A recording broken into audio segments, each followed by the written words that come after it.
What's up, everybody? Or another massive event, big pay-per-view headliner, $6 million gate, all these things. I mean, do you still get fired up about stuff like this as something special, or is this is just business for you these days? Since I signed on to fight professionally at 18, and I knew since I did that journey that nothing be like on the personal level. Reason being, fight night, nothing's personal, man, and still nothing is personal. This is as close as it gets to personal. There's one individual that I'm gonna break his face shortly, but there's nothing personal, and this is always awesome, because I know this leads to me selling more pay-per-views. This leads to me representing myself and my people and all that. So it never gets boring, man. It's always still fun, man. I love what I do. In just a couple months, and under a year, it'll be 20 years professionally, and this is something you can fact check online. You can have the Instagram fact checkers go fact check me. I've been fighting now 20 years professionally very shortly, So I love what I do. I wouldn't be doing this if it was just for the money or just for the interviews, Yeah. How about this particular fight, though, Jorge? I mean, love it or hate it, right? As you said, it's not personal, but there's so much going on here. Like, I imagine on the one hand, you get to settle a score, and that's going to feel really good. On the other hand, he's getting a lot of spotlight. He's getting a nice paycheck as well. He's getting to bathe in some of that attention. So is there a part of you that hates this, that you had to give that to him? Not only do I fight for a living and I get to punch people in the face, but every once in a while I get to punch somebody in the face that I really don't like, and I get paid for it. So on that end, I love it, that he's like the worst selling pay-per-view performer in the whole division, and I'm gonna just upcrease his namesake, But at the same time, I'm gonna send him to the hospital, Ben Askren style. So what's it good? And anyways, he doesn't get pay-per-views, so it's really like a lose-lose. He's gonna get his flat fee and all that, but he doesn't get pay-per-views. So it's like, fuck you 3 times, What do you make of his talk? I mean, he was just here recently talking about your family, talking about, the people around you. I mean, do you take that as, okay, well, the guy's just trying to hype a fight, or do you take it as legit personal? I mean, is it? No, I take it as legit, like, I'm going to fuck you up, Like I said, nothing's personal, but this is as close as it comes to it. For many reasons, I want to hurt this guy like I've never hurt nobody before. When he's talking about my kids, there's kids, religion, people's wives. I think that's beneath us. Let other people, other sports do that. We don't need to do that. When it's 2 men getting in that cage or 2 women getting in that cage, you don't need to do that. We're gonna fight and we're gonna find out. If you want to talk crap about me, about my speed, my reflexes, I get all that, but what do my kids have to do with it? Another thing that I don't get, why does he talk about women so much? Every chance he gets, he attacks Amanda, attacks Joanna, or any of these fighters. And I think I've figured it out. There's some doctors that we've been talking to. I think he's going to have a sex change, and then he's going to go on over and start fighting women maybe, because, as he says, he's just building a pay-per-view, So maybe that's what he's doing. So he's a very interesting character, a lot of flaws in his head, and I can't wait to straighten him out. Tactically speaking, obviously, we know you guys spend a lot of time training together, so I do wonder, what advantages do you take out of that time together? I mean, is there something that you know about, whether it be psychological, whether it be about tactical, whether it be about, his approach to things? Is there anything that you take out of that time that you had together that you can use? I've never quit on a session, right? Like when me and him go, I've never quit, no matter how much. If it was a wrestling session, no punches involved, and he just beat me up wrestling, I never quit. He's quit when we're going strikes, and from body blows and stuff like that. He's gotten upset, taken his gloves off, walked out of the cage. He's had to have the coaches talk to him and say, hey, man, it's just training, relax, you're getting a little bit too heated, just get back in there, it's all good. I've never done that, I'll take my ass whooping like a man, and I'll give my ass whooping like a man. Like I've said in numerous interviews, he could be an all right hammer. That he could do. He can never play the nail role. And as soon as things don't start to go his way, man, he quickly unfolds. It's a snowball effect. We've seen him. You'll see the facial expressions he makes when things ain't going his way. When Woodley Alves wasn't giving in to him and put him in a little guillotine before he could even sink it in tapped, It's just, it's the nature of the beast. He's a good hammer, but never a nail. That's the last thing for me. We saw after his last fight him kind of say, Usman, it was just about business and money. I mean, you win this fight, he gets up and says, hey, Jorge, we was just selling pay-per-views. It's all good. Do you accept that from him? He knows me like through and through, He would never dare do that. He wouldn't get close to me in any circumference or anything like that. He wouldn't put himself at a chance where I could end his ass again, Especially because he's talked about my kids. My kids don't do a pay-per-view sell. Like, people ain't tuning, oh, he's talking about his kids, I'm really gonna tune in now. He talked about Usman's dad, I don't know how many times, calling him all types of things, Usman's mom. And then you're gonna say it's just business, I'm selling pay-per-view, I love you, bro. When he had said for months, I'll never shake this guy's hand. That shows how much of a coward he is, what a snake he is, bro. He'll say whatever and whenever, and then when the light's on him, when it's time to be a man about it, he does what he does. You know, I can't respect him in any way, shape, or form, man. You know, and kind of like Ben Askren, like I don't care for Ben Askren, and if Ben Askren we're in a place and he says something to me, then shit, we could either fight or not. You know, if he's cool, I'll be cool, or we could fight. But with Colby, it'll always, for as long as we both live, will always be a problem. Just because he mentioned my religion, just because he mentioned my kids. And I think for future generations, I don't want the 10-year-olds that are going to be in the sport taking over in the future thinking that's how you sell pay-per-views. Because, again, I say he is the worst-selling pay-per-view guy. Even with all his antics and talking about everything under the sun, doesn't sell no pay-per-view. So, obviously, it doesn't work, you know? Jorge, do you look at Colby now, and from that guy who used to live with you, do you even recognize him, or is he completely 100% changed as a person? It's not that he's changed as a person, because the only thing shittier than his current act is his real self, you know? He would take my coach went with him to Brazil. My coach coached him in his amateur fights all the way to he fought RDA, and we were both in his corner cheering him on for him to get that belt. And as soon as he had the chance to like do right, pay this guy, man, because he's been with you 4 or 5 years, hasn't made a fucking penny. Now you finally earned some coin, pay this guy back. What did he do? Fuck you, paid him $0, you know? So I don't know, man, what to tell you. He's just as shitty as he was then, and it's just a little bit more personified for the TV. It's a little bit more glorified for the TV, how shitty he could be. I'm sure he left everybody here with a bad taste in their mouth. You guys don't have to all agree at once, but fuck, bro, nobody could stand the guy, you know? It's just bad antics after bad antics. Then after that, when he's in the corner, the UFC was gonna cut me. The UFC was gonna cut me, so I had to change my whole persona. You're still not selling no fucking pay-per-views, bro. You know? And then just 6-7 months ago, I got the video clip here somewhere. If somebody wants to play it. Jorge Masvidal's my best friend. Jorge Masvidal's my best friend. You ain't never heard me say that on tape. What happened, man? Because 6, 7, 8 months ago, he was saying I was his best friend. What happened, bro? What, you didn't pay my coach and I didn't like that? You know, you fucking coward.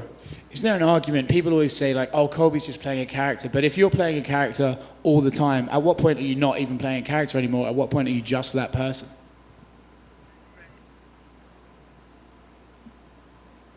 Or is my best friend? Or is my best friend?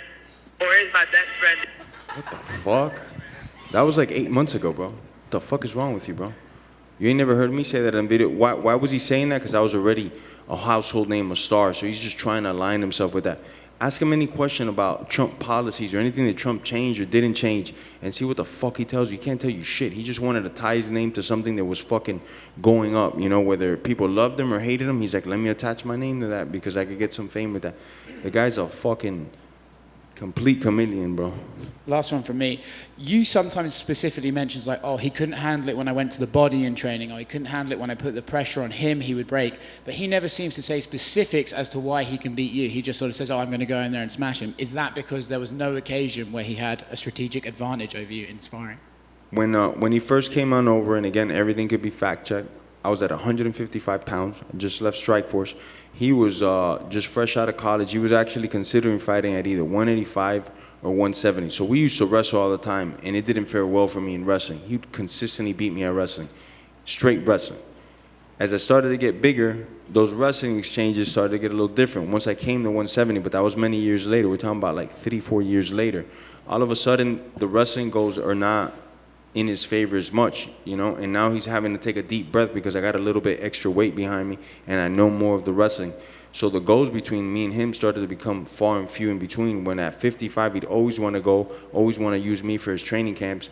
I remember for the Damian Maia fight, perfect guy to help him out in a way, to do a couple things like Damian was me, because I fought with Maia and I could, you know, try to emulate Maia in certain situations, half guard sweeps, things like that. Wouldn't want to go with me. I'd show up to practice. Mike, I'm ready. You told me today I was going to go with Colby. Yeah, but Colby says he doesn't want to go with you today. Or other strikers that he was fighting, once I was at 170, didn't want to go no more. I was like, I wonder why, man. Because I used to take those ass whoopings like a man when you'd beat me wrestling. Now that I got a little bit of weight on me and I could give it back to you, you don't want to go. And I always knew since then, coward. Right here. We were talking with Colby right before you came out here, and he was talking about his lifestyle choices compared to yours, and he brought up the fact that I used to use like food stamps, and then referred to you as Fidel Castro Jr. and brought up communism and stuff. So I'd like your response to that. I don't get the question. He said, I'm Fidel Castro Jr.? You see what I'm saying? This guy will just say anything possible. Due to Fidel Castro, family members of mine died. My aunt is missing a tit because she tried to cross over from Cuba to Guantanamo Bay, and that whole landmine, it's rigged with landmines, and her left tit is missing because she is crossing over. She hit a landmine and exploded. So for him to say that is just for one thing, to get an emotion out of me, to get the newspapers. The only person that I dislike more than Colby Covington is no longer alive, and that's Fidel Castro. So, I mean, you know, it's kind of a silly question by you, I think, bro. I just wanted your response. Yeah, you know my response, man. Jorge, en español todos sabemos la importancia de la amistad para un latino, para un cubano. ¿Cómo tú definirías la traición de Colby Covington a ti en lo personal? Yo lo defino como, en primero, le puse un cuchillo a mi entrenador, no le pagó lo que él dijo como hombre que iba a pagar.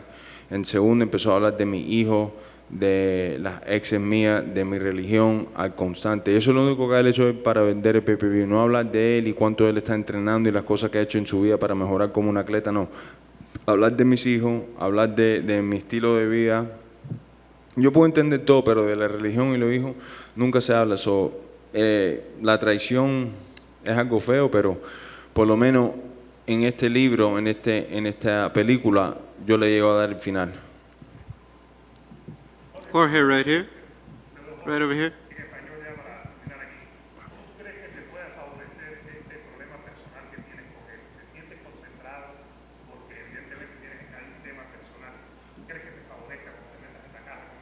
Me favorece porque